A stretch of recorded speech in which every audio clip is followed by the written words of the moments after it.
Imaginez seulement que vous avez voulu mettre à l'abri votre famille dans un nouvel endroit, mais que ce nouvel endroit, en apparence, vous paraît normal. Mais une fois que vous serez à l'intérieur, vous allez petit à petit commencer à découvrir les sombres secrets que cette maison renferme.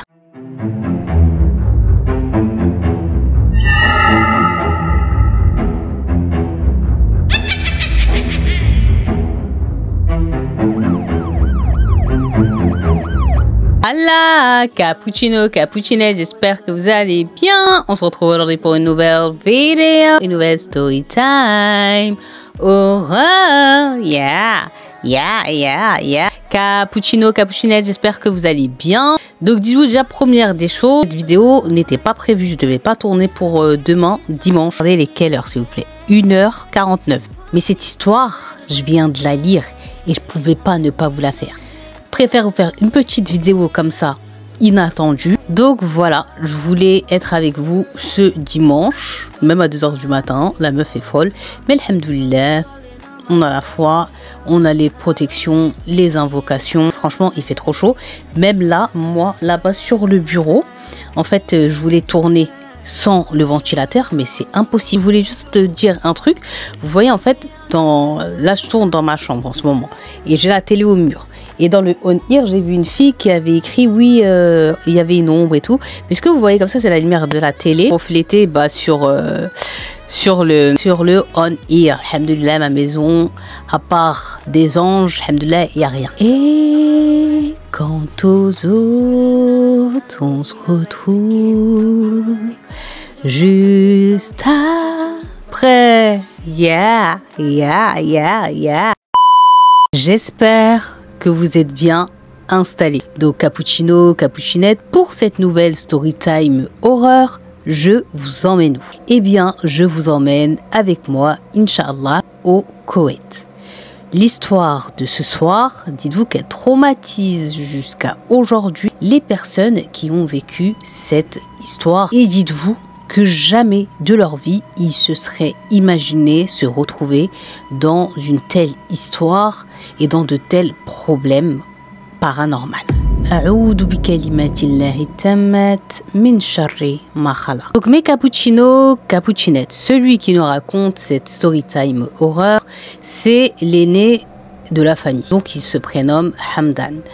Hamdan, il nous dit que tout se passait bien jusqu'alors dans sa vie et surtout dans sa vie familiale. Il a plusieurs frères et sœurs et ses parents, alhamdoulilah, les deux sont vivants. Et il a dit, en fait, son père, il avait son entreprise et malheureusement, du jour au lendemain, il a fait des mauvais placements. L'entreprise, elle a fait, on va dire, banqueroute, faillite. Il avait tellement plus d'argent à un moment donné que le père, les crédits vont commencer à s'amasser sur son dos. Et la seule solution qu'il va trouver pour pouvoir se dépatouiller de cette affaire et sortir la tête de l'eau, c'est qu'il a dû en fait mettre en vente leur très belle maison, qui était l'équivalent, il nous dit, tout simplement d'une villa. Donc ça a été très dur, il dit, pour eux, parce qu'ils ont toujours eu une vie où tout leur était facile au niveau argent. Et là, se retrouver avec rien, ça a été dur, surtout que le père, en fait, il a été trahi par quelqu'un qui était son associé. Et voilà, il lui a mis un gros poignard dans le dos. Donc le père, il avait mis en vente leur maison et elle est partie en plus très vite. Donc il a dit, le père, il avait un frère qui avait une maison assez conséquente et il les a donc recueillis chez lui le temps que il trouve une solution et qu'il se refasse. Et là, ce qui va se passer, ils habitent chez l'oncle de Hamdan. Mais malheureusement, au bout d'un moment, malgré que le père il faisait des mains et des pieds pour trouver une solution, trouver de l'argent et sauver sa famille, il n'y arrivait pas. Et le problème, c'est qu'ils ont commencé à sentir qu'ils devenaient, je sais pas comment dire ça, genre en gros de trop. En mode, même s'ils leur disaient pas, vous nous gênez, on voudrait que vous partiez de chez nous, ils le ressentaient très fortement. Et il dit, en fait, son oncle, il avait des filles. Ils avaient que des cousines, ils n'avaient pas de cousins. Comme ses cousines, elles étaient voilées, le fait que eux ils soient à la maison, en fait, elles avaient plus en gros leur... elles pouvaient plus se mettre à l'aise, se balader comme elles voulaient, Puisque H24 devait être voilée, ils ont commencé aussi, donc les cousines, à se plaindre à leurs parents, mais c'est quand qu'ils vont partir, c'est quand qu'ils vont partir. La mère de Hamdan, elle a entendu sa belle-sœur, donc la femme de son oncle, dire à l'oncle, c'est quand que ton frère et sa femme et leurs enfants, ils comptent partir, ou est-ce que c'est de manière définitive qu'ils vont rester ici? Bref, ça commençait à devenir pesant pour tout le monde. Le père, il s'est mis, le pauvre, à réfléchir à comment il pouvait faire. Donc il nous dit Hamdan, il avait des frères et des sœurs à lui qui travaillaient même après leurs cours et tout pour essayer d'aider les parents à se remettre sur pied et aussi à partir de chez l'oncle. Le père, il s'est mis d'accord avec ses enfants et ils se sont mis d'accord pour un certain montant au niveau du loyer. Et avec ce montant-là du loyer, le père, il pouvait se mettre à la recherche. Parce qu'en fait, tout le monde allait participer des enfants. Et un jour, le père, il va rentrer avec une bonne nouvelle en leur annonçant qu'il aura trouvé une maison.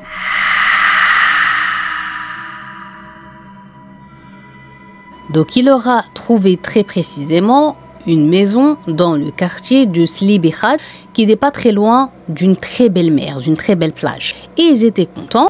Donc là, le père, il leur dit qu'on est près de la mer, c'est trop bien. Et quand j'ai visité la maison, bien dites-vous qu'on aura aussi une vue mer. Même quand ils avaient la villa, c'était dans un quartier résidentiel que de villas. Mais là, ils gagnent une vue mer. Donc là, le père, il leur explique un peu l'emplacement. Ensuite, il leur raconte même l'histoire de cette maison. Il leur dit que cette maison, elle date de l'époque quand il y avait la guerre entre l'Irak et le Koweït. Elle appartenait à un monsieur qui était très gentil et tout ça, mais qui malheureusement avait perdu la vie avec sa famille, pas dans la maison, mais quand ils essayaient de fuir dans un autre pays du Golfe, ils se sont fait tuer. Et donc le frère du propriétaire qui s'est fait tuer avec sa famille, la maison, il n'a jamais voulu la vendre ni s'en séparer. En fait, ce qu'il faisait, c'est qu'il l'a retapé et il l'a mis en location. Et le loyer de cette location, en fait, il le prenait et il le saddaq, c'est-à-dire qu'il en faisait l'aumône à des orphelinats ou bien à des maisons de retraite pour les personnes âgées, à de la recherche. En fait, il faisait ces aumônes-là pour l'âme des défunts qui étaient de cette maison-là. Ou soit des fois, aussi, il y avait des associations qui le contactaient et en fait, il laissait des gens qui étaient en galère vraiment financière, le temps qu'ils se refassent des 1 mois, des 2 mois sans rien prendre d'eux. Bon, là, c'était pas le cas. Le père, il lui a expliqué que eux, ils peuvent donner un petit loyer. Quand il lui a annoncé le prix, le propriétaire, il lui a dit, est-ce que c'est bon pour toi? Il a dit, c'est parfait, on pourra l'assumer. Et donc, ils se sont mis d'accord. Et donc, le père, il a loué ce bien. Donc là, il dit, Hamdan, que ce soit lui-même, ses autres frères et sœurs, sa mère, surtout son père, ils étaient contents. Et le père, il leur a dit, allez, venez, je vais vous la montrer et tout, vous allez voir, vous allez être choqués. Quand ils arrivent devant la maison, ils y croyaient pas leurs yeux. La maison, elle est trop belle, elle est bien placée, il y a vraiment vue mer. Chacun d'eux, il pourra avoir sa propre intimité parce qu'il y a énormément de chambres. Donc, ils étaient super contents.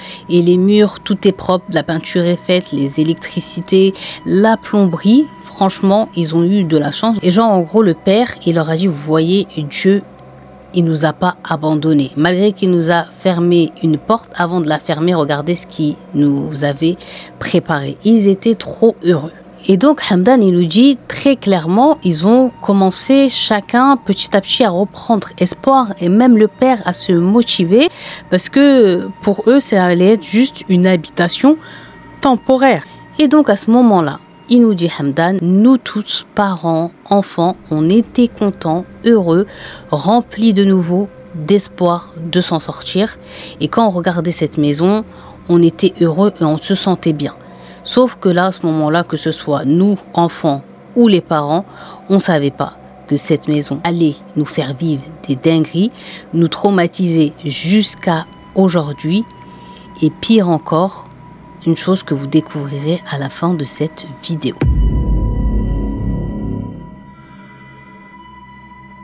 Donc une fois que le père il avait la validation de la famille, il a signé le contrat de location avec le propriétaire, il lui a remis les clés et salam alaikum, alaikum salam. Donc ils sont retournés chez l'oncle qui les hébergeait depuis un certain temps, ils ont rassemblé leurs affaires, ils ont expliqué à l'oncle voilà qu'ils ont trouvé une nouvelle maison, l'oncle était content pour eux, bon dans un premier temps il leur a dit mais pourquoi et tout, et le frère il lui a fait comprendre par les yeux, écoutez on a déjà assez on va dire abusé de votre gentillesse, vous aussi vous devez revivre librement, aisément, et nous aussi de notre côté, voilà, on a besoin de ça. Première semaine, tout se passe bien, ils se sentent directement à l'aise, chacun a pris ses quartiers, chacun a pris ses marques et tout se passe bien. Deuxième semaine, kadalik, pareil. Tout le monde dort bien, tout le monde est à l'aise, tout le monde est content.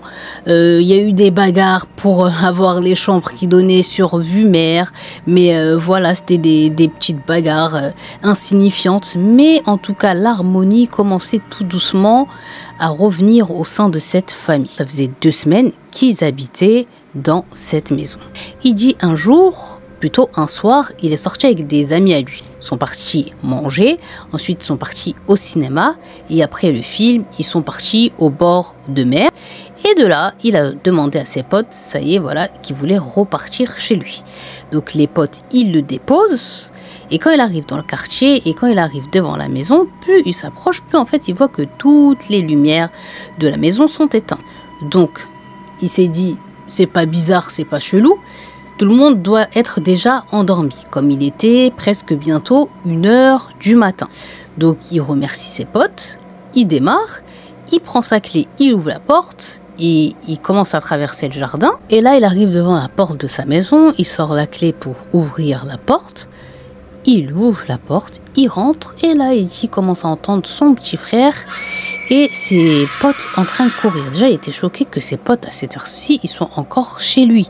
Donc, quand il a vu ça, il était en panique. Il n'a rien compris. Lui, il a dit qu'il comptait rentrer chez lui doucement, puisque déjà tout le monde dormait pour pas les déranger. Il avait que la lampe torche de son téléphone, parce qu'il voulait pas aussi allumer les lumières. Donc là, il a dit, j'ai paniqué, j'ai rien compris. Et mon petit frère, quand je le voyais, j'avais l'impression qu'il allait dans 2 minutes passer l'arme à gauche. Commence à vouloir calmer mon petit frère et ses potes, mais il dit impossible. Ils pleuraient, ils criaient, ils étaient pas bien, ils tremblaient de la tête aux pieds. Il dit il y en a même un d'eux qui a fait pipi sur lui. Donc là il s'est dit ouais, il y a un truc de fou, il y a un truc grave qui s'est passé, c'est pas possible. Donc il a essayé, comme je vous ai dit, de savoir, de comprendre d'eux, de leur poser des questions, mais ils faisaient que de pleurer ou de hurler et surtout de se serrer les uns contre les autres et de regarder derrière. Donc là, il commence à voir son père descendre vers eux. Il dit c'est normal avec les cris que les petits ils avaient poussés et comment ils étaient pas bien. Le père, ça l'a réveillé, il les a entendus, donc il est venu voir. Donc il dit Hamdan, à son tour, son père, il a essayé de poser des questions à son frère et aux copains de son frère, mais aucune réponse de leur part. Il dit on n'entendait que à un moment donné leur respiration forte et ça se voyait qu'ils avaient du mal à respirer. On entendait aussi leur cœur battre la chamade dans leur poitrine et ils étaient pas bien. Donc Hamdan il dit à un moment donné, son père il comprenait tellement pas qu'il s'est retourné vers lui et qui lui a dit je fais genre en gros ils ont quoi, qu'est-ce qu'ils ont, pourquoi ils sont dans cet état. Donc lui-même il dit Hamdan, je vais répondre à mon père, moi-même j'aimerais savoir, je sais pas, j'étais même pas à la maison, je viens de rentrer, j'étais dehors avec mes potes. Et quand je suis rentrée, ils m'ont moi-même fait peur, ils m'ont surpris puisqu'ils étaient en train de crier et courir et je sais même pas ils allaient où. Et depuis j'essaye de parler, de comprendre, de savoir, mais ils sont que dans cet état. Soit ils pleurent, soit ils crient. Regarde, même lui, il a fait pipi sur lui, ils tremblent de la tête aux pieds, on entend leur cœur, je sais pas ce qu'ils ont. Donc là le père, il va prendre son fils, le plus jeune, avec ses 2 copains. Et ils vont partir direction le salon et il dit à Hamdan de venir avec lui. Il va les asseoir les 3 sur le canapé et il va se mettre à réciter sur eux du Coran. Et il va dire à son fils Hamdan d'aller leur chercher chacun un verre d'eau. Donc il part, il revient avec la verre d'eau, il leur donne, les pauvres, ils boivent, ils en reversent même sur eux, leurs mains, elles tremblent. Il dit Hamdan, j'ai jamais vu mon petit frère dans cet état-là. Il était choqué. Et le père récite, et il dit petit à petit, plus mon père y récitait, plus on sentait que les petits, ils se sentaient apaisés, mais surtout rassurés. Mais ils n'arrêtaient pas tous les 2 minutes de se retourner. Et on ne comprenait pas pourquoi. À un moment donné, quand le père, il a senti que son petit et ses 2 copains étaient calmes, qu'ils ne criaient plus, qu'ils ne pleuraient plus et qu'ils étaient en train de se remettre tout doucement dans leur état normal, le père, il va leur poser des questions, mais surtout à son fils. Il va lui dire « Pourquoi vous avez crié comme ça? Pourquoi vous êtes comme ça? Qu'est-ce qui s'est passé? Quelle bêtise vous avez fait? » Ils ont cru qu'ils avaient fait une dinguerie et tout. Et là, il dit Hamdan, il n'oubliera jamais la réponse de son petit frère et de ses copains. Ils vont répondre, si on était comme ça, c'est parce qu'on a vu une djinniya, bismillahirrahmanirrahim, on a vu une démone à la cave.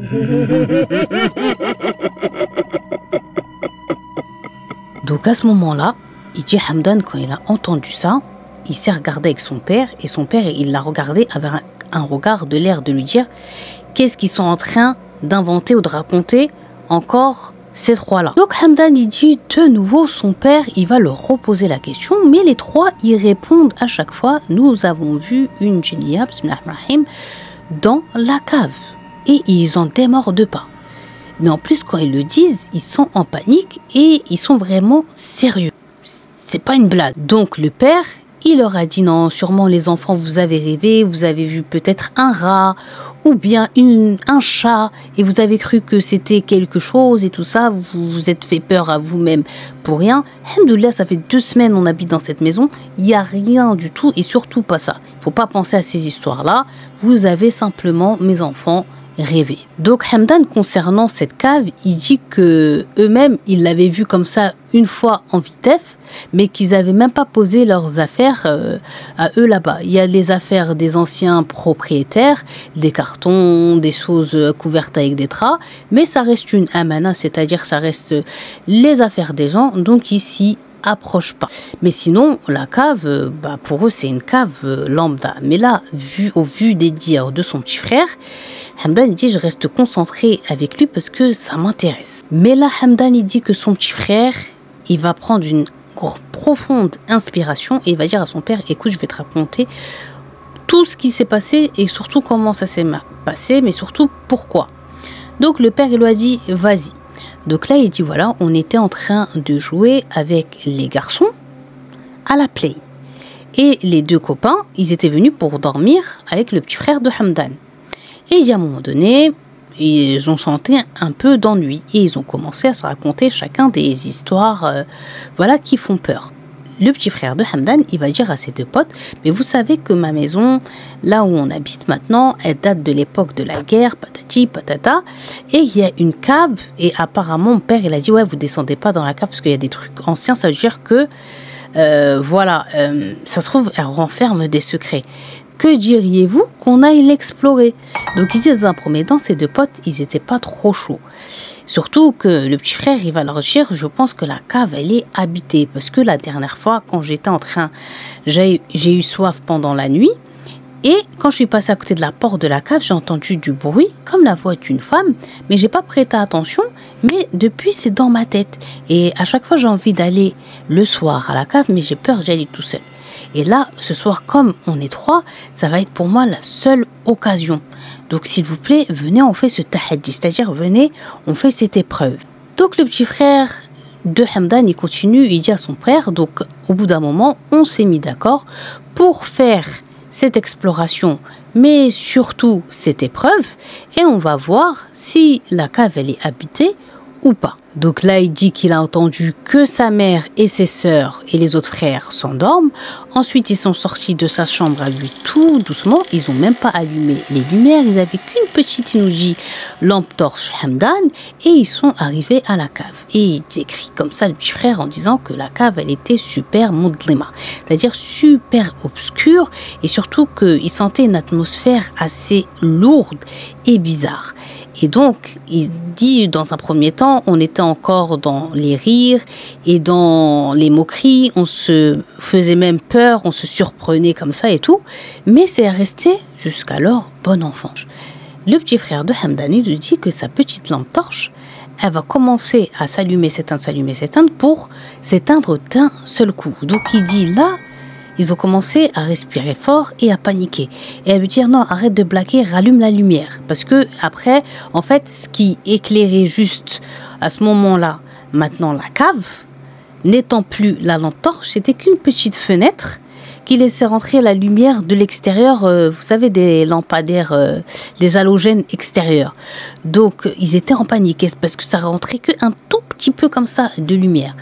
Et donc là, le petit frère de Hamdan, il dit, je leur ai juré que c'était pas moi, que je vais jamais faire ça. Et il frappait comme ça la lampe, il essayait d'appuyer, éteindre, mais rien à faire, ça voulait pas se rallumer, alors qu'elle était quasiment neuve. Et dans cette cave, il n'y avait pas de lumière. Et ils n'avaient pas mis il n'y avait pas d'ampoule en fait, parce que personne n'y allait, ils n'en avaient pas l'utilité.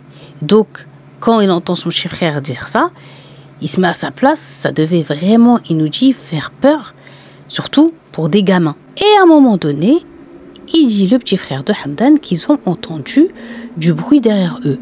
Et quand ils se sont retournés, en fait, c'était les escaliers. Mais vous voyez les escaliers où il y a pas le truc là, où il y a un trou. C'est juste des planches comme ça, en bois.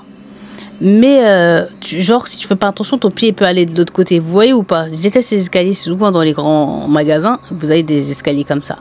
Et il dit, en fait, quand ils ont regardé, ils ont commencé à entendre des miaulements. Et quand ils ont mieux regardé, ils ont vu un chat noir avec des yeux noirs, entouré comme ça de quelques chatons qui avaient le même aspect. Et à ce moment-là, il nous dit, le petit frère de Hamdan, que le chat, il a commencé en fait à faire des bruits bizarres et à leur montrer qu'il n'était pas content, et bien qu'il soit là.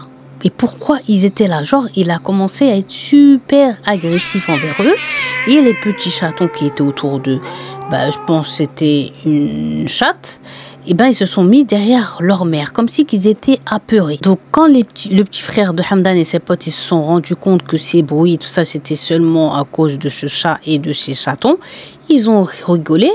Et même, il y en a un des enfants qui voulait attraper ces chatons-là et tout, mais ils sont partis, ils ont disparu. Et il dit, il sait pas où est-ce qu'ils se sont cachés. Donc, à un moment donné, il dit, en fait, quand ils allaient quitter la cave, parce qu'ils ont vu qu'il y avait que des vieilleries et que c'était limite un grenier, ils ont voulu remonter. C'est bon, ils ont eu la frayeur, ils ont rigolé, la lampe s'est éteinte. Maintenant, c'est bon, on y va.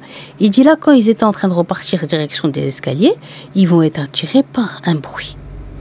Donc là, ils vont se regarder. Ils pensaient que c'était le chat. Ils voulaient aller revoir le chat et les chatons. Donc là, ils vont se mettre à marcher dans la cave. Et en fait, le bruit, il va les attirer de plus en plus vers le coin le plus sombre de la cave, mais tout de même un peu éclairé par cette petite fenêtre qui laissait rentrer ce petit puits de lumière. Mais là, le petit frère de Hamdan et ses potes qui pensaient qu'ils allaient tomber sur le chat avec ses chatons, ils sont tombés nez à nez avec une vieille femme méga effrayante, tellement que le petit frère et les amis, ils étaient choqués de l'aspect de cette vieille femme, ils pouvaient même pas hurler. Et elle leur a hurlé dessus. Et il dit, le petit frère, elle était en train de leur parler dans une langue qu'ils ne comprenaient pas. Mais que c'était pas du khaliji, c'est-à-dire la langue du Golfe, ni de l'arabe fosha, c'est-à-dire de l'arabe littéraire. C'était une langue étrangère et elle leur criait dessus. Et que cette femme, plus elle s'approchait d'eux, plus ils sentaient comme une source de chaleur. Et donc, à ce moment-là, ils ont dit qu'elle a fait un hurlement et à partir de cet hurlement, c'est là que eux, ils ont hurlé et qu'ils se sont déparalysés parce qu'ils étaient paralysés et qu'ils se sont mis donc à courir et à remonter à la maison. Et c'est au moment où le grand frère, en fait, il rentrait dans la maison. Donc c'est pour ça que quand les petits l'ont vu, ils ont crié, ils ont cru que c'était quelque chose. Donc là, Hamdan, il dit quand même qu'il voit que son père, il n'a pas tout de suite répondu à son fils, mais qu'il regardait du coup vers la porte de la cave. Et il dit, lui aussi, il n'a pas pu s'empêcher. Et ils ont compris à ce moment-là que quand il leur parlait et qu'à chaque fois que son petit frère et ses potes ils se retournaient, ben, c'est vers la cave, en fait, ils ont compris qu'ils regardaient. Donc là, les deux garçons qui initialement devaient dormir chez le petit frère de Hamdan se sont mis à supplier le père de les déposer chez eux, qu'il leur était tout simplement impossible, après ce qu'ils avaient vécu ce soir-là, de dormir dans cette maison. Donc à ce moment-là, le père, il a essayé de leur dire que « Mais non, vous avez rêvé, vous êtes des garçons, vous êtes des mecs, ça n'existe pas, vous inquiétez pas, etc. » Mais que nenni. Les garçons voulaient rien savoir, ils voulaient rentrer chez eux. Où ils ont dit au père « On va partir de nous-mêmes. Mais en tout cas, pour dormir ici, c'est mort. » Donc le père, il leur a dit « Bon, ok. Je vais me changer parce qu'il était en pyjama et je prends les clés de la voiture et je vous dépose les garçons chez vous. » Donc ils l'ont remercié et ils ont dit ok. Donc le père il est monté, il a mis sa djellabia et il est redescendu avec les clés de la voiture et il a dit aux amis de son fils, voilà, est-ce qu'ils avaient rassemblé leurs affaires? Ils ont dit que oui et ils étaient prêts pour rentrer chez eux. Donc là, les garçons, ils disent au petit frère de Hamdan, on se capte demain, ils se saluent et ils partent avec le père. À partir de ce moment-là, il dit Hamdan, mon petit frère, il me faisait trop de peine, trop mal au cœur parce qu'il l'avait jamais vu dans cet état-là et tout. Et donc il s'est dit ouais, ça se fait pas, je vais pas le laisser partir dormir tout seul dans sa chambre. Malgré qu'il dit à ce moment-là, j'étais pas trop sûr de ses dires et de ce qu'ils nous ont raconté. Mais il me faisait de la peine. Donc là, il va proposer à son petit frère de venir avec lui dans la chambre, si ça pouvait le rassurer. Donc le petit frère, il était super content. Et il dit très vite, son petit frère, il l'a supplié. Il s'est mis à supplier. Et il le suppliait. Pourquoi? Il lui disait, pitié, laisse-moi juste cette nuit dormir avec toi. Je t'en supplie, je t'en supplie, je t'en supplie. Et Hamdan, il dit, lui, il aimait que personne dorme dans sa chambre parce que des fois, voilà, il a une petite amie, il parle avec elle au téléphone ou bien il veut parler avec ses potes. Puis voilà, quoi. Il n'a pas le même âge que son petit frère et tout, donc vas-y. Mais il s'est dit avec la nuit terrible qui venait, peut-être d'imaginer à ce moment-là encore, ou bien de vivre, il savait pas quoi en penser. Il s'est dit, je vais pas le tège. Donc il lui a dit, bon, vas-y, tu vas dans ta chambre, tu ramènes ton lit, ta couverture et ton oreiller et ton matelas parce que tu dors pas avec moi dans le lit. Il dit Hamdan, malgré que j'avais un lit de place, j'aimais que personne dorme avec moi. Il lui a dit, il n'y a pas de problème, même si tu veux, je dors à même le sol. Donc, il lui demande juste, est-ce que tu peux m'accompagner dans la chambre pour aller chercher les trucs? Vraiment, j'ai peur. Donc là, il dit, mais mon frère, il a jamais agi ainsi, c'est pas possible. Puis il lui faisait trop de peine, il lui a dit, ok. Donc il l'a accompagné, il l'a aidé à prendre son, on va dire, son campement et ils sont revenus à sa chambre. Et il a dit, quand il faisait son lit, il l'a collé au maximum du côté où son grand frère y dormait. Et voilà, il était rassuré de ne pas être seul. Mais très vite, Hamdan, il nous dit que son petit frère, il a commencé à lui poser des questions sur les djinns, sur pourquoi ils avaient cette apparence-là, pourquoi des fois il y a des gens qui les voient et d'autres pas, etc. Plein de questions sur ce sujet-là. Donc Hamdan, il lui dit, moi, il faut que vous sachiez que mais j'y crois puisque ça a été dit dans le Coran, donc je sais que ça existe et que je sais que c'est pas des lubies, mais comme il est jeune encore, j'avais pas envie de le traumatiser, de lui dire oui, etc. et tout pour lui faire peur. Il était déjà pas dans son assiette et je pouvais pas en tant que grand frère lui rajouter et lui engendrer des peurs en lui confirmant tout ce qu'il était en train de me dire. Donc à un moment donné, je lui ai dit vas-y, arrête de parler de ça, change de sujet, oublie. Viens, on va regarder un film. Et il dit, je prends l'ordinateur et je commence à mettre un film un peu comique, histoire de, genre, lui vider le cerveau.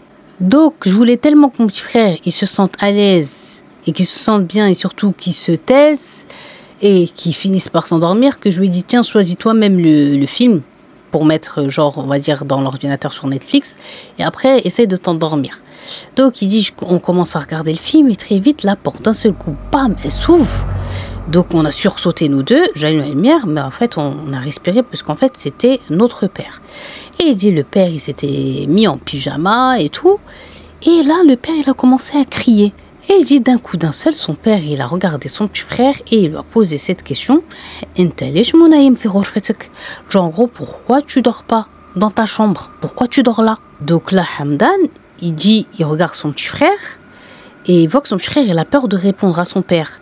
Et son père, il faisait que de le fixer et de lui poser la question. Pourquoi t'es pas parti dormir dans ta chambre? Pourquoi tu t'endors pas dans ta chambre? Pourquoi t'es là? Tu vas me répondre ou pas? Et donc, il dit, le petit, il était en panique. De la manière dont son père, en fait, il était en train de l'engueuler. Donc, Hamdan, il a dit, je voulais venir au secours de mon petit frère. Donc, j'ai dit à mon père, non mais t'inquiète papa, c'est moi qui lui ai proposé de dormir avec moi cette nuit après ce qu'il dit avoir vécu et tout. Il avait peur d'aller mesquine dans sa chambre. C'est moi, je lui ai dit, vas-y, viens, dors avec moi. Moi, il me gêne pas, t'inquiète. Mais il dit, malgré que j'ai dit ça à mon père, il s'est pas retourné une seconde de mon côté. Il faisait que de fixer mon petit frère. Et là, il dit, son père, il va dire à son petit frère, Yalla gom, lève-toi tout de suite à ta chambre et tout de suite devant moi, tu pars dormir dans ta chambre. Donc là, il dit, nous, on n'a pas pour habitude de répondre à nos parents ou de ne pas écouter ce qu'ils nous disent. C'est-à-dire, en gros, ils ne bronchent pas avec eux. Ils écoutent. Ils n'ont pas de répondant envers leurs parents. Donc là, il a regardé son petit frère. Son petit frère, il l'a regardé avec un regard de au secours et tout. Mais Hamdan, il lui a fait comprendre. T'as bien vu, j'ai essayé de dire que c'est moi qui t'ai dit, mais ils s'en fichent. Vas-y, retourne dans ta chambre, sinon ça va faire des problèmes pour rien. Donc, il dit, Hamdan, c'est super dégoûté que son petit frère commence à prendre son matelas, sa couverture et son oreiller, et qu'il repart comme ça jusqu'à sa chambre. Son père, lui, il repart à sa chambre à coucher, qui se trouvait au fond du couloir. Donc il dit, j'avais de la peine pour mon petit frère, mais comme je vous ai dit, je ne pouvais rien dire à mon père. Qui dit, au bout d'un moment, 10 minutes fixes, 10 minutes pétant. Il était en train de répondre à un pote à lui au téléphone, et il dit, là, je me mets à entendre mon père qui appelle mon petit frère. Donc là, il a dit, mais qu'est-ce qu'il lui veut encore? Qu'est-ce qui se passe? Donc il dit, je me lève, je pensais que mon frère il avait fait une bêtise, ou il avait refait une dinguerie, ou qu'il avait fait quelque chose. J'ouvre la porte, je sors, et là, quand je tombe avec mon frère, je suis choquée. Et j'ai un mouvement de recul et je regarde de haut en bas. Il dit, là, mon père, il était habillé normal, c'est-à-dire il était en déchdacha. Il était plus en pyjama. Donc là, il dit, mon père, il continuait d'appeler mon petit frère et moi, j'étais choquée. Et là, quand mon père il va voir que je suis là, il va me poser la question, il est où ton petit frère? Donc là, moi, je vais le regarder encore plus en mode, mais what? Et je lui ai répondu, nature, peinture, bah tu sais très bien, tu l'as renvoyé dans sa chambre. Donc là, le père, il a dit, hein? Genre, comment ça? De quoi tu parles? Et elle a dit, bah oui, ça fait 10 minutes comme ça, t'es rentré dans la chambre. Ah ouais, c'est-à-dire que tu l'as engueulé, puisque je lui avais permis de dormir avec moi dans la chambre, t'as pas voulu et tout. Tu lui as dit qu'il retourne dormir à la sienne. Donc là, il dit, son père, il le regarde en mode, il comprend pas. Et il a fait comme ça, genre, moi? Anna Haouchtkom, genre en gros, moi je vous ai crié dessus. Et je suis rentrée dans la chambre et je lui ai dit, ci et ça, ici et ça. Moi? T'es sûr, moi? Et là, le père, il dit, ah Hamdan, mais ça va pas à la tête. Où j'étais là, je viens à peine de rentrer là. Tu m'as bien vu partir déposer les 2 potes de ton petit frère. Je viens de rentrer là, à peine.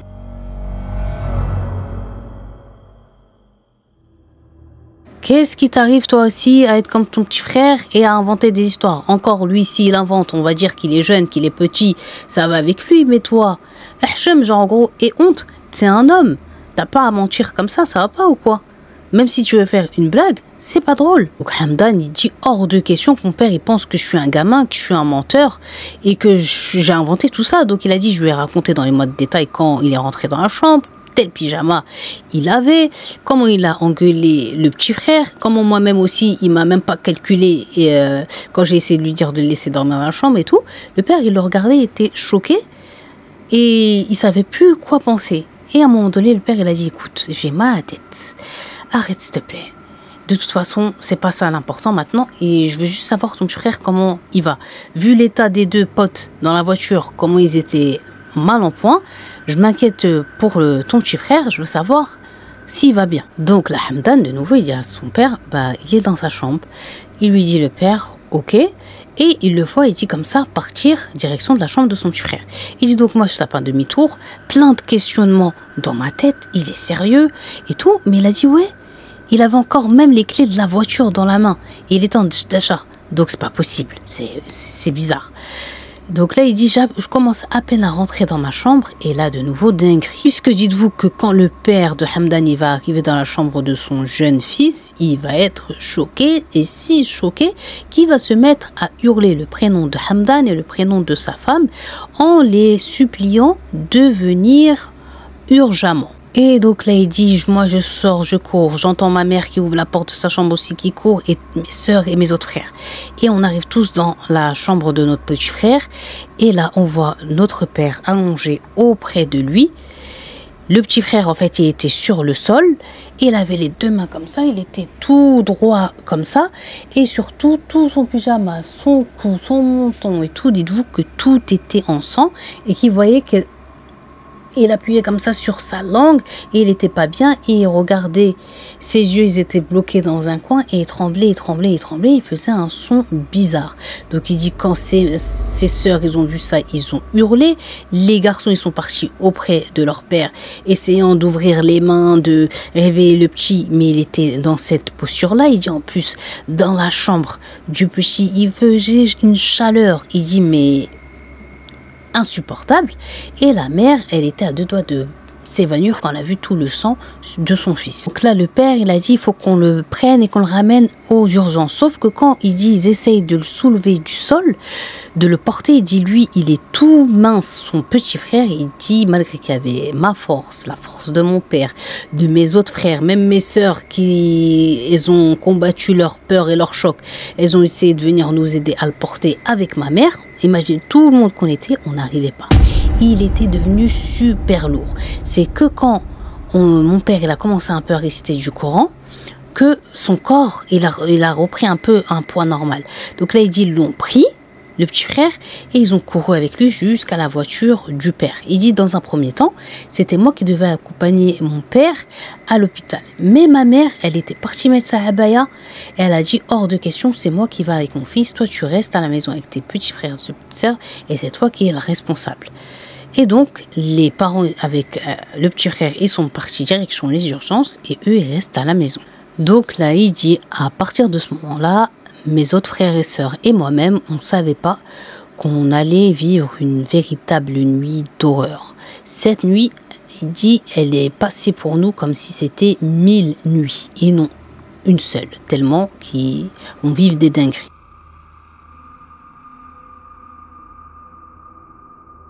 Donc, il nous dit Hamdan, une fois qu'il voit que la voiture des parents, elle sort du quartier, il dit à tous ses frères et sœurs, allez, on retourne à la maison et on va dormir. Malgré il dit qu'il y avait des petits frères et ses autres petits frères, ses autres petites sœurs, il lui posait des questions, mais qu'est-ce qu'il a, pourquoi il était comme ça et tout. Il dit, il voulait pas leur faire peur, il voulait pas parler de choses qu'il dit qu'il maîtrisait pas, même s'il connaissait, mais c'était pas un érudit dans ça. Donc il leur a dit, vous inquiétez pas, peut-être qu'il est juste stressé avec les examens et tout ça pour l'école et tout. C'est tout. Oubliez, c'est bon, il est parti à l'hôpital, ça va aller, Inch'Allah. Et nous, on retourne dormir comme les parents nous ont dit. Sauf qu'il dit, le fait que maintenant il n'y avait plus les parents à l'intérieur de la maison et que la maison elle était dans le calme et qu'ils étaient aux alentours bientôt de 3 heures comme ça du matin, il dit, il a commencé à ressentir une atmosphère pesante, lourde, stressante, angoissante dans la maison. Il dit des sentiments bizarres, ils ont commencé à l'envahir et surtout des choses dans sa tête, si bien qu'il peut même pas très bien c'est-à-dire nous expliquer pour qu'on ressente dans le mal-être dans lequel il était avec le mood de la maison. Mais à un moment donné, il dit, je commence à me parler à moi-même en me disant, c'est bon mec, arrête, c'est bon, c'est rien, oublie, commence à dormir et tout, et arrête de trop réfléchir. Et il dit là, quand je commence à m'endormir, je me mets à entendre le bruit de chats qui sont comme en train de se battre. Vous savez, quand ils font... Des fois, ça, on entend. Et donc, il s'est dit, c'est rien, c'est juste des chats qui sont en train, sans doute, de se taper dehors dans la rue. Chose totalement banale et classique. Donc, il a dit, je calcule pas, il faut que je dorme. Et il dit, au bout d'un moment, les sons des chats et de leurs cris se sont arrêtés. Et il dit, au bout d'un moment, je commence maintenant à entendre le bruit d'une femme qui pleure. Une femme en train de pleurer.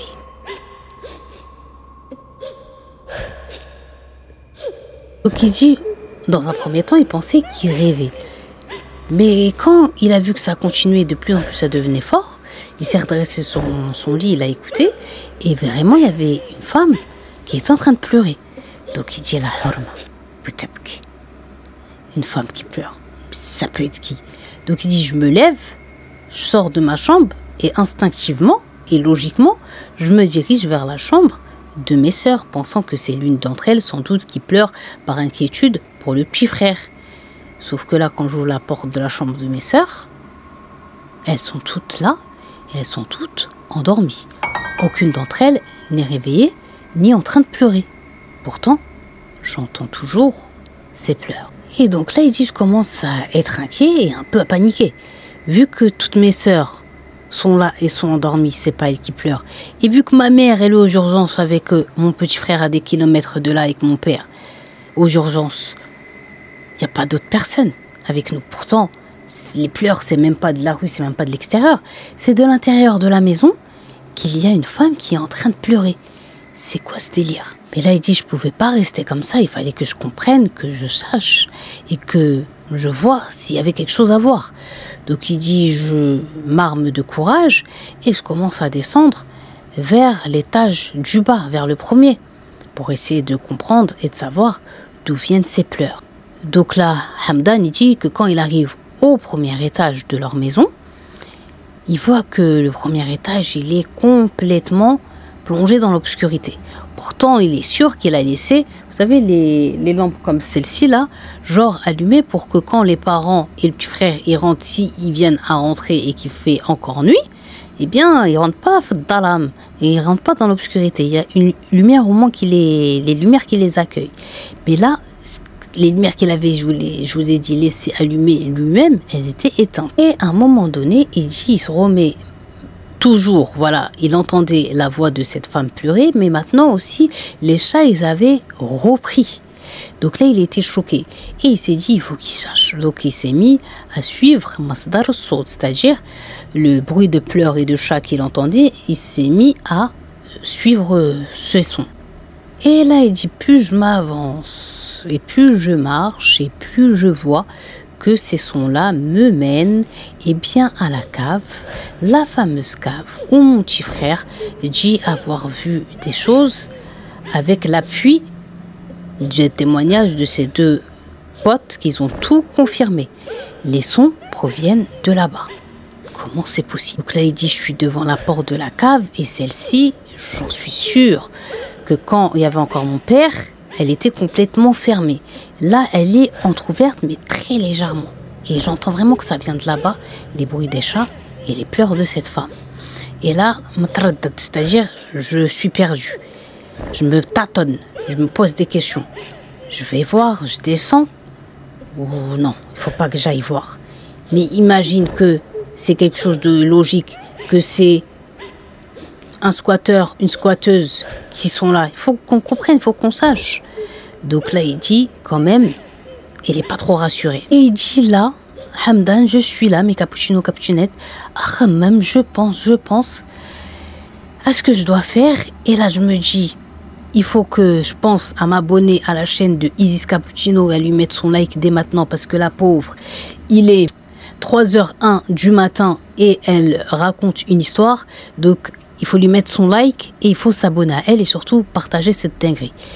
Et là, je me remets donc à réfléchir et je suis encore dans je descends pas, j'y vais pas, quand tout d'un coup, je sens derrière moi, bam, une main qui se pose sur mon épaule. Donc, il dit directement, instinctivement, un autre, c'est-à-dire je sursaute, je sens mon corps, franchement, qui a rebondi. Même mon cœur, je pense qu'il est sorti de mon corps et qu'il est re-rentré à sa place tellement que j'ai eu peur.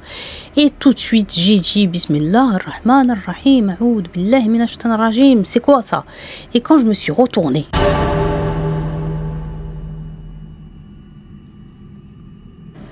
il dit là, alhamdoulilah, c'est juste une de mes sœurs.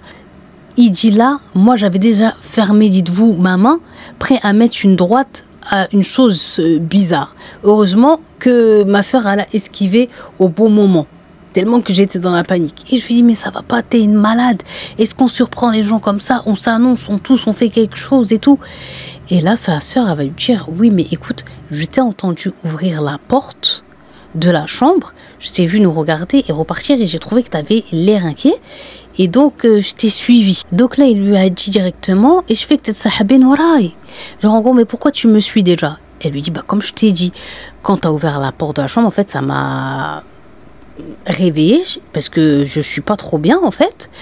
Et quand j'ai vu que tu as regardé, tu avais l'air inquiet, je me suis dit, attends, je vais te suivre parce que, voilà, je trouvais étrange, mais aussi, j'entends une dame pleurer et je voulais savoir c'était quoi. Je pensais que c'était maman qui était rentrée et qui avait une mauvaise nouvelle, genre il arrivait quelque chose à notre petit frère et tout. Et puis là, il lui dit, mais non, les parents, ils sont toujours pas de retour et tout, ils sont encore à l'hôpital. Donc, c'est qui cette femme qui pleure? Puisque les filles, elles sont en haut, et c'est pas moi qui pleure. Et moi aussi, j'ai entendu ces pleurs.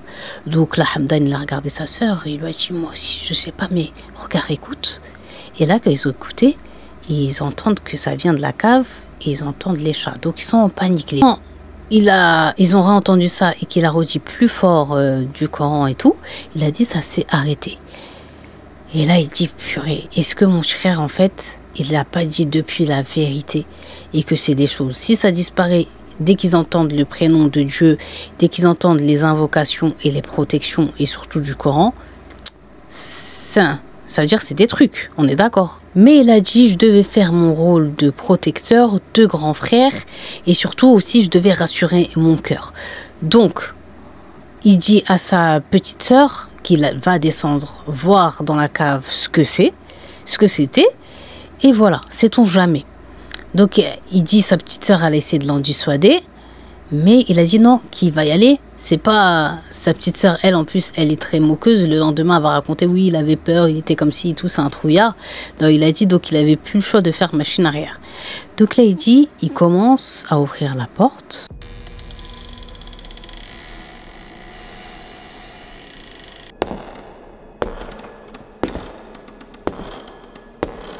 Prend l'inspiration et il se met à descendre les escaliers en bois. Et sur chaque marche, ça faisait un grincement. Donc il dit là, je descends petit à petit. Et il dit, je voulais juste regarder vite fait comme ça. Hein, je comptais pas faire une exploration, t'as les fous. Un petit coup d'œil comme ça, histoire de, voilà, montrer que j'ai pas peur. Et remonter vite et refermer cette porte. Sauf que là, il dit... Quand je suis arrivée en bas dans la cave, j'ai regardé gauche, droite. Il a dit, j'ai rien vu, plus rien entendu. Il y avait que les anciens, les cartons, les trucs anciens, voilà, qui étaient stockés là-bas. Mais sinon, trucs bizarres et tout, il a dit, il a rien vu. Et donc, il dit, bon, voilà, j'avais raison. Les gamins, ils ont inventé. Et tellement qu'ils nous ont raconté l'histoire, maintenant, on s'est imaginé des choses déjà. Le papa, on s'est imaginé ce scénario et on s'est imaginé maintenant les pleurs et les chats. Il n'y a rien de tout ça. Allez, je remonte et il dit l'attaque. Quand il se tourne, il monte les escaliers, il lève sa tête pour rejoindre sa petite sœur qui l'attendait. Il dit, je vois la tête de ma petite sœur, elle a complètement changé. Elle a les yeux grands ouverts, la bouche, elle tremble de la tête aux pieds. Et là, je la regarde et je vois qu'elle est comme ça et qu'elle fait ça. Comme si qu'elle montre quelque chose derrière moi. Mais moi, je comprends pas trop. Et il dit d'un seul coup, elle a lâché un cri effrayant. Et bram, elle est tombée dans les pommes. Donc là, il dit, moi, je me suis pas retournée. J'ai monté les escaliers. J'ai crié le prénom de ma petite sœur. Et après, je suis partie auprès d'elle. Il dit donc là, ça a réveillé les autres sœurs et frères. Donc ils sont venus, quand ils ont vu que leur sœur, elle était dans les pommes et qu'il essayait de la réveiller mais qu'elle était inconsciente, ils l'ont aidé à la ramener jusqu'au salon. Et quand ils sont partis au salon, ils ont ramené de l'eau, du parfum et tout. Bref, ils ont tout fait pour la réveiller et elle va finir par revenir à elle. Sauf que la Hamdan, il dit que quand sa petite sœur s'est réveillée, elle a hurlé et elle a pleuré et elle était pas bien et elle était en train de trembler. Donc ils l'ont calmée. Une fois qu'elle était calme, ils ont commencé à lui poser des questions. Pourquoi t'as crié comme ça? Pourquoi t'as jusqu'à perdre connaissance? Qu'est-ce qui s'est passé? Dit, raconte. Et là, il dit, Hamdan, ma petite sœur, elle va nous choquer avec ses dires. Elle dit en fait que quand il s'est retourné pour prendre les escaliers et qu'il est en train de remonter vers elle, est apparue derrière Hamdan une vieille dame effrayante qui avait le faciès super effrayant, mais bizarre puisqu'il était mélangé aussi façon avec un chat, comme si c'était une mi-femme et une mi-chatte. Donc imaginez, mi-chatte, vous imaginez pas des trucs chelous. Donc là, c'était tellement effrayant et chic que en fait, elle avait l'impression qu'elle allait passer comme ça et qu'elle allait directement l'attaquer elle et qu'elle venait d'un air agressif vers elle. Donc là, elle dit, quand j'ai vu ça, j'ai hurlé et une fois que j'ai hurlé, tac, elle avait disparu. Et c'est pour ça qu'elle a perdu connaissance. Donc la Hamdan, il lui dit, mais non, pas toi aussi, s'il te plaît, arrêtez avec cette histoire de vieille femme et tout ça. Vous imaginez des choses, tu m'as bien vu, n'est-ce pas, de tes propres yeux, descendre carrément là-bas. Et je peux t'assurer d'une chose, ma sœur, c'est qu'il y a juste des cartons et des vieilleries, mais rien d'autre. Donc arrêtez de vous imaginer des choses. Erti gamet tahlef, c'est-à-dire elle s'est mise à jurer, eh bien, qu'elle ne ment pas, qu'elle se rappelle trait pour trait la dame, comment elle était, la vieille femme, comment elle était effrayante, et que c'était pas des mensonges et qu'elle n'a pas inventé. Mais il dit, est-ce que j'avais trop peur pour avouer que ce qu'elle est en train de dire c'était la vérité? Je sais pas, en tout cas j'ai tout fait pour qu'elle pense que c'est son imagination. À partir de ce moment-là, ils l'ont calmée, ils l'ont rassurée, et il dit pour que tout le reste des frères et sœurs ils soient rassurés et que voilà, ils puissent quand même dormir cette nuit après toutes les épreuves et péripéties qu'ils ont vécues, et quelques jours avant que le jour se lève là, il va leur dire, venez, on va dormir dans la chambre des parents. Surtout aussi qu'ils avaient reçu un message de leur part, leur disant qu'ils n'allaient pas rentrer maintenant.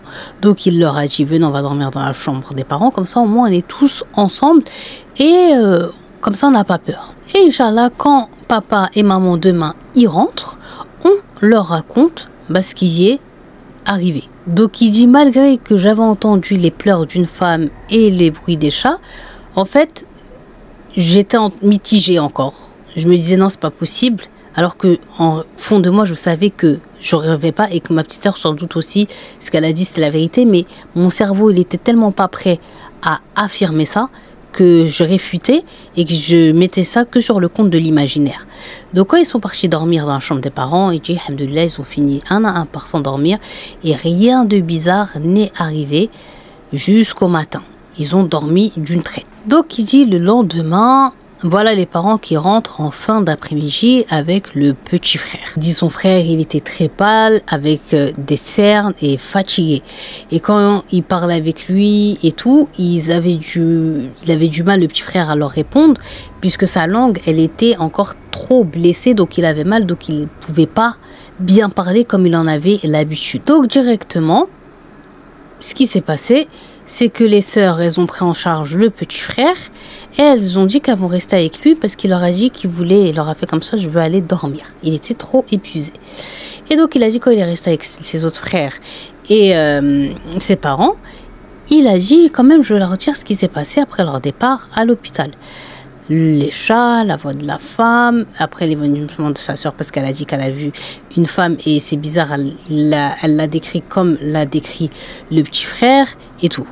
Et là, donc le père, quand il voit que son fils l'a fini de lui dire ça, donc Hamdan, là le père, il va être un peu irrité, il va dire, mais qu'est-ce qui vous arrive mes enfants? La cave, elle a rien du tout. Arrêtez d'inventer des histoires ou de vous imaginer des choses. En plus, ça fait que 2 semaines qu'on est installé. S'il aurait dû avoir des choses, il se serait manifesté dès la première nuit. C'est pas 2 semaines et tout.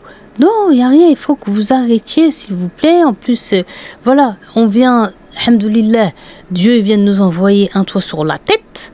Donc, il faut pas qu'on perde ce bien. Et là, il dit, Hamdan, il sentait que son père, il était vraiment, tu vois, irrité de cette situation-là. Et il va finir par leur dire, vous savez quoi, pour vous rassurer et vous prouver que ma fiche, ma coachine, et j'ai rien du tout, il n'y a pas de demande ni rien, je vais descendre tout de suite et maintenant à la cave et vous allez voir qu'il n'y a rien. Il dit, son père s'est levé d'un seul coup, direction la cave, il ouvre la porte d'un air énervé et il descend et il disait, ah, ils sont où? Vous êtes où? Si vous êtes là et tout. Il disait des trucs comme ça et tout. Il dit, nous, on est descendu derrière notre père parce que nous, on sait ce qui s'est passé hier soir en fait. Et on récitait du Coran et tout, mais comme le pressentait le père, ben, ils n'ont rien vu ni rien entendu. Et le père, il leur a dit, voilà, regardez, je suis au milieu et il n'y a rien du tout. À part ces vieilleries, à part ces choses-là, il n'y a rien. Vous avez bien vu. Est-ce que vous voyez quelque chose? Vous entendez un truc? Donc là, ils étaient bien obligés de dire à leur père que non. Qui dit, à partir de ce moment-là, ceux qui étaient avec lui dans la cave, eh bien, ils ont dit à leur père qu'il avait raison. Et ils ont commencé tous à être du camp du père. De il n'y a rien du tout, il faut arrêter de s'imaginer. Sauf, il dit, moi qui étais perdu, eh bien, mon cœur me disait que s'il y a un problème, parce que tout simplement, il dit la description qu'il a fait mon petit frère, à ce moment-là, toute la famille, dont ma sœur qui dit avoir vu la vieille femme et qui l'a décrit comme le petit frère l'avait décrit, elle dormait déjà. Donc, elle ne pouvait pas savoir cette histoire en question. Et moi, les pleurs et tout, et les chats, j'ai très bien entendu, ça venait de la cave. Donc, si eux, ils veulent pas y croire, c'est leur affaire. En tout cas, moi, je sais que ça va pas. Donc là, il dit, ils vont passer 3 jours. Il dit, durant 3 jours, il n'y a rien eu. Des petits bruits, l'impression de voir des ombres et tout, mais voilà, ça restait, on va dire, soft. Là, il dit, le 3e jour, comme Hamdan, il dit, il fumait en cachette de son père, il attendait toujours que celui-ci soit occupé pour sortir devant la maison, fumer sa cigarette de manière discrète et rentrer chez lui comme si de rien n'était. Donc il dit ce soir-là, il était aux alentours de 7h, de 19h, il dort, il fume sa cigarette devant la maison, genre il a vu sur sa maison. Et il dit à un moment donné, j'étais comme ça avec le portable et tout, et quand je relève ma tête, je vois un chien noir étrange comme ça sur le perron de notre maison. Donc là je me dis, mais c'est qui? Dans le voisinage, je sais que personne n'a de chien. Et nous, on n'a pas de chien. Et ce chien, il est sorti d'où? En plus, il dit sa manière dont il était posé. Il était comme ça et il regardait la maison de l'extérieur. Donc il a dit, Hamdan, il était tellement le chien corpulent et imposant et bizarre que tout de suite, il a commencé à paniquer et à se dire, imagine, il mord un de mes petits frères s'il décide de sortir maintenant, ou une de mes petites sœurs, ou mes parents, ou peut-être même moi-même. Non, je dois le faire partir de devant chez nous. Donc il dit, je jette mon mégot de cigarette et je me mets à marcher vite direction du chien pour le virer de chez nous. Mais là, Hamdan, il dit, ce qui était bizarre, c'est que je marchais en faisant du bruit exprès et en disant hey, hey, des trucs comme ça pour attirer l'attention du chien. Sauf qu'il dit, n'importe quel autre chien normal, s'il t'entend venir derrière lui, marcher, il va soit se retourner, soit se mettre à aboyer, soit partir en courant. Et il a fait aucune de ces choses que je vous ai dites. Il restait samt, c'est-à-dire immobile face à la maison. Et donc là, il dit, quand j'arrive de plus en plus près du chien, je décide de me baisser, il y avait une pierre, de la prendre pour lui faire peur, pas pour lui jeter dessus et lui faire du mal, mais pour lui faire un geste comme ça. Et après, genre, il va paniquer et il va partir. Sauf que là, il nous dit Hamdan, dinguerie. Là, il dit, à peine il est en train de se baisser pour prendre la pierre que d'un coup, blim, comme ça, mais comme ça, le chien, il va se retourner vers lui et il va le fixer d'un regard plus que noir, plus que obscur, plus qu'effrayant. Il dit, j'ai marché en arrière, j'étais en panique et il était plongé, même pas dans mes yeux, il dit Hamdan, il était, je crois, carrément dans mon âme, son regard. Et il dit, j'ai senti directement que le regard de ce chien était pas normal. C'est pas le regard d'un chien,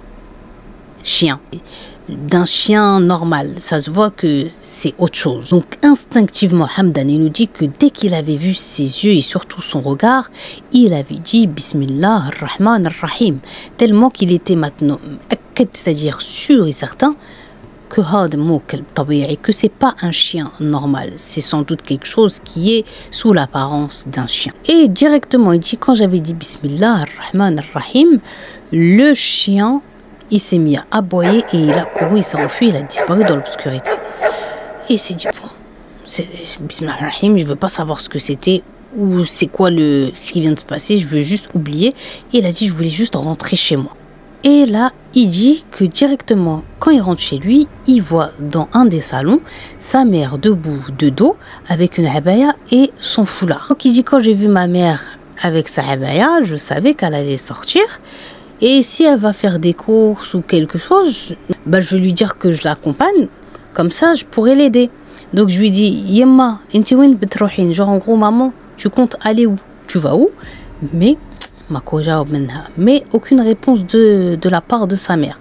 Donc la Hamdan, il nous dit qu'il s'est dit peut-être que sa mère, elle l'entendait pas. Donc là, comme je vous ai dit, il a vu que sa mère, elle lui a pas répondu, ni elle s'est retournée, ni rien du tout. Il a dit, je vais m'approcher, peut-être qu'elle m'a pas entendu, qu'elle a pas prêté attention. Et genre, je vais lui reposer la question, maman, tu vas où? Tu veux que je vienne avec toi? Je t'accompagne. Et il dit là, plus en fait je m'avançais vers ma mère et plus je vais capter quelque chose. Il dit là en fait, plus je m'approchais de ma mère, plus je me mettais à sentir l'odeur du kibrit.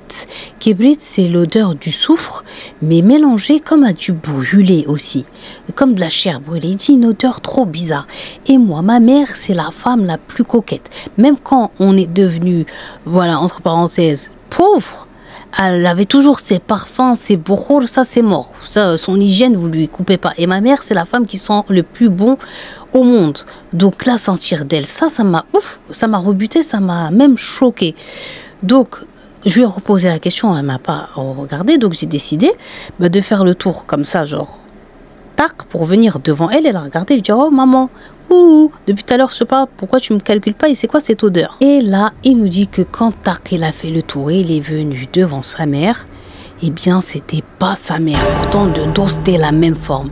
Mais quand il va voir le visage, il a dit Bismillahir-Rahmanir-Rahim.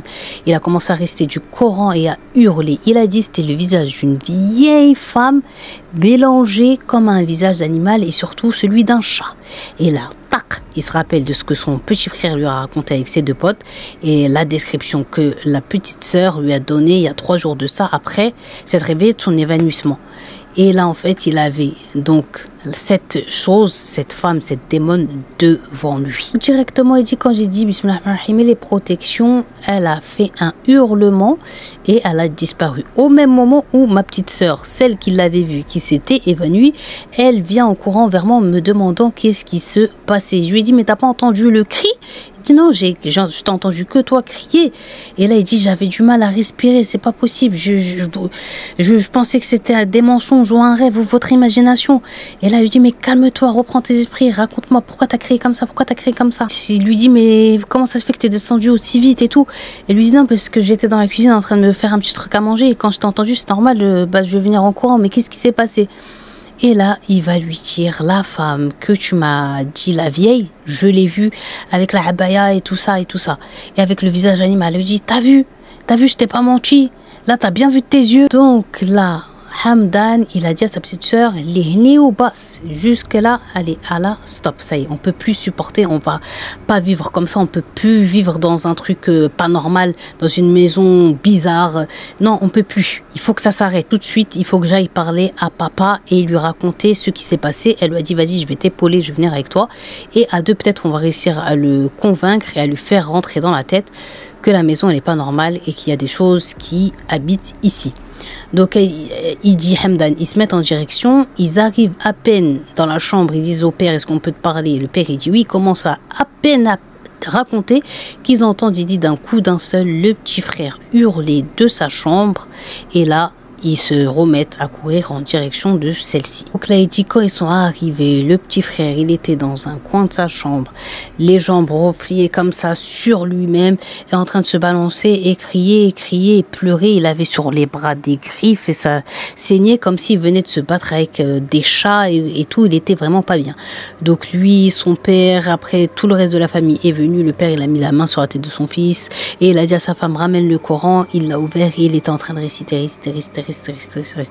jusqu'à que le petit il s'est calmé. Et il a dit pendant qu'il hurlait, il avait du sang, comme sa langue elle n'était pas encore soignée, il n'était pas remis, il savait re-saigner, c'était encore une dinguerie. Donc une fois qu'ils ont calmé le petit, qu'ils lui ont nettoyé le sang, qu'ils lui ont donné les médicaments, le père il a dit, vous savez quoi, je vais ramener les enfants, et bien un imam. Je vais trouver un raqi, je vais demander, même s'il faut que voilà, j'aille le chercher, je ne sais où, je vais ramener un imam et il va rester dans la maison. Et peut-être qu'Inch'Allah, le fait de ramener un imam, ça va nettoyer et on pourra continuer de vivre ici. Et c'est ces choses-là qui vont quitter. Quand on va voir une bonne fois pour toutes si la maison elle a un problème, ou bien la cave, ou bien c'est vous qui êtes fou.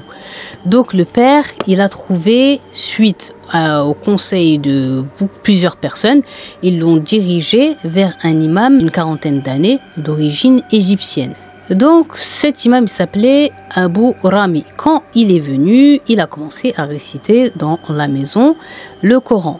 Dans un premier temps, l'imam il dit Alhamdulillah, il n'y a rien et tout. Al-awda andukum tabi'iyya. Genre en gros, chez vous, c'est normal, alhamdoulilah, il n'y a rien. Donc là, le père, il va dire à l'imam, oui, mais moi, mes enfants, ils se plaignent que de la cave. Et Hamdan, il va confirmer avec la sœur qui avait vu la femme, la cave. Donc là, l'imam va dire, bon, je vais descendre et voir, et réciter là-bas, et je vous dirai ce qu'il en est. Donc là, le père et Hamdan, ils ont dit à l'imam, on va vous accompagner. L'imam, il a dit, non, vous inquiétez pas et tout. Zama, j'ai l'habitude, c'est mon travail. Restez et laissez-moi gérer. Donc là, Hamdan, il dit, l'imam, il descend à la cave. Ils étaient tous stressés pour lui et paniqués.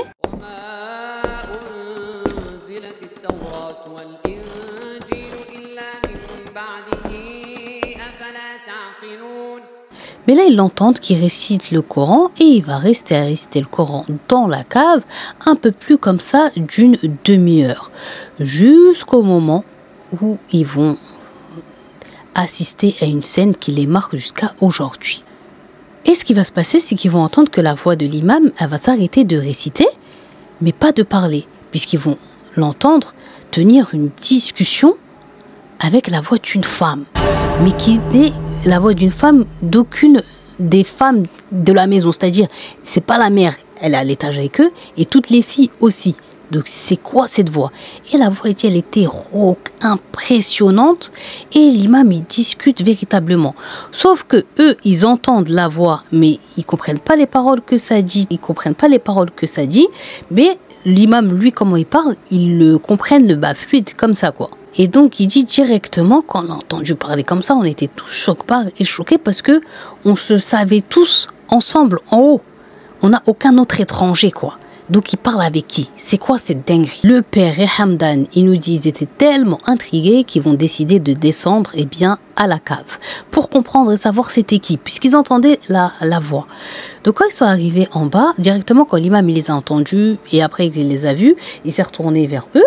Mais tout de suite après, il dit Hamdan, il a vu qu'il s'est retourné vers un coin de la cave obscure, le fameux coin que le petit frère il avait dit que c'est là-bas qu'il avait vu la première fois la vieille femme. Et là, l'imam, il va leur dire, votre cave, elle est habitée par toute une famille de djinns. Et le problème, c'est que vos enfants, c'est que votre fils, un tel, donc il a dit le nom du petit frère de Hamdan, il les a dérangés. Et en gros, c'est pour ça qu'ils sont énervés contre lui et qu'ils veulent lui faire du mal. Et même bien plus, ils l'ont carrément possédé. Et donc là, le père, il dit, Hamdan, il avait dit à l'imam, mais comment mon fils, il leur a fait du mal? Et il dit, en gros, quand il avait un bâton, et ça, il n'avait pas dit. Et en gros, il avait tapé les chatons, quoi. Il leur avait fait des trucs. Mais ça, il n'avait pas dit. Et donc là, ils ont commencé à avoir le puzzle dans la tête. Donc là, l'imam, il leur a dit, il faut que je soigne votre fils urgemment. Il est où? Il est là ou pas?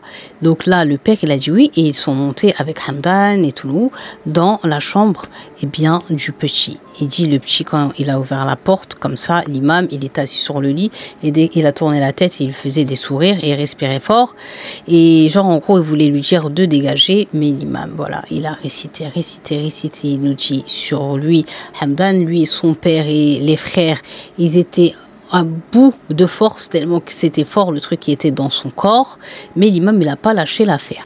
Et donc petit à petit, au fil des jours, l'imam il va réussir à avoir une réaction de la chose qui possédait le corps du petit frère, et nous dit Hamdan.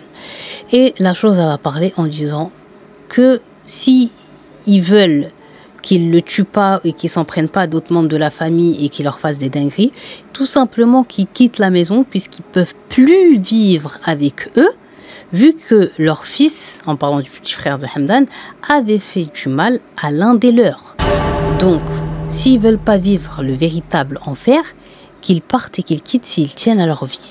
Eh bien, le père, avec l'aide de l'imam, ils ont trouvé une autre habitation et ils ont quitté cette maison. Malheureusement, il nous dit Hamdan que jusqu'à aujourd'hui, malgré qu'ils ont déménagé, ils souffrent chacun à leur manière de cauchemars, de visions, de bruits, de ressentis, mais celui qui le subit plus que les autres, eh bien, c'est le petit frère et carrément, il pense qu'il va en devenir fou.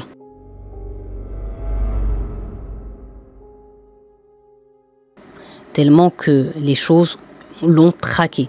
Malgré que l'imam jusqu'à aujourd'hui continue de venir soigner le petit frère, il nous dit Hamdan, l'imam, à les préparer à en gros qu'il n'a plus de solution et qu'il faut qu'il se mette à rechercher un imam qui soit beaucoup plus expérimenté et beaucoup plus fort que lui, puisque lui, il arrivait à la fin de ce qu'il pouvait leur apporter. Là, ils essayent de trouver un bon imam. Il nous dit Hamdan que son père, il a entendu qu'il y en avait un bon en Arabie Saoudite et que sûrement ils allaient partir sous peu, ramener le petit frère pour essayer de le sauver. Que eux, financièrement parlant, ils étaient en train de se remettre sur pied, mais que cette histoire, quand même, elle continue de les poursuivre. Et s'ils la racontent, c'est pour mettre en garde de ne pas rentrer dans les endroits qui sont des lieux qui sont restés fermés durant longtemps sans dire les adkar, c'est-à-dire les protections, et lire le Coran sans être tahsin, c'est-à-dire protégé. Aussi, de ne pas s'en prendre aux animaux, parce que son petit frère a pensé que c'était que des chats et tout, et qu'il pouvait agir ainsi. Mais non. De toute façon, le père a dit à son fils, que ce soit des chats normaux ou pas des chats normaux, on ne fera pas les animaux. Et que pour lui, c'est à être son qu'il allait jamais oublier de toute sa vie. Donc, comme il dit Hamdan, il met ça sur le compte de la jeunesse de son petit frère, que son petit frère, il avait émis des regrets et qu'il prie tous les jours le pauvre pour s'en sortir, puisque lui il continue à voir cette vieille femme qui lui en veut véritablement, cette vieille démone, et il espère et prie de tout son cœur que l'imam vers qui ils vont aller en Arabie Saoudite soit la clé et de la délivrance et la cause de ce que son frère retrouve une vie normale et que eux-mêmes, Inch'Allah, oublient avec le temps cette expérience traumatisante qu'ils ont vécue au sein de cette maison. Donc voilà, mes cappuccinos, cappuccinettes, c'était l'histoire de la famille de Hamdan et de ce déménagement très chaud. J'ai fini cette vidéo et cappuccino, cappuccinette, j'espère que vous avez kiffé cette vidéo. Vous savez, il est 3h45, bientôt 4h du matin quand je vous finis cette histoire. Mais comme je vous ai dit, c'était une histoire tellement avec des attentions, de pas faire n'importe quoi, parce que quand on fait n'importe quoi, voilà ce que ça peut ramener. Bien que je me suis dit, allez, même si c'était prévu pour la semaine prochaine, je vous la fais pour ce dimanche, qu'on passe ce dimanche ensemble. Donc si vous avez regardé cette vidéo jusqu'ici, déjà je vous en remercie et je vous invite à écrire en commentaire le mot cave. Voilà. N'oubliez pas de vous abonner à la chaîne YouTube si ce n'est pas toujours fait, de liker cette vidéo et de la partager, de venir aussi me suivre sur mon TikTok, mon Instagram et mon Snapchat que je vais vous laisser ici. Et je n'ai pas de Facebook ni de Twitter. Donc jusqu'à la prochaine vidéo, portez-vous bien. Essayez de vous faire le montage pour que vous l'ayez vraiment pour ce dimanche. Gros bisous et je vous dis à très très vite. Ciao!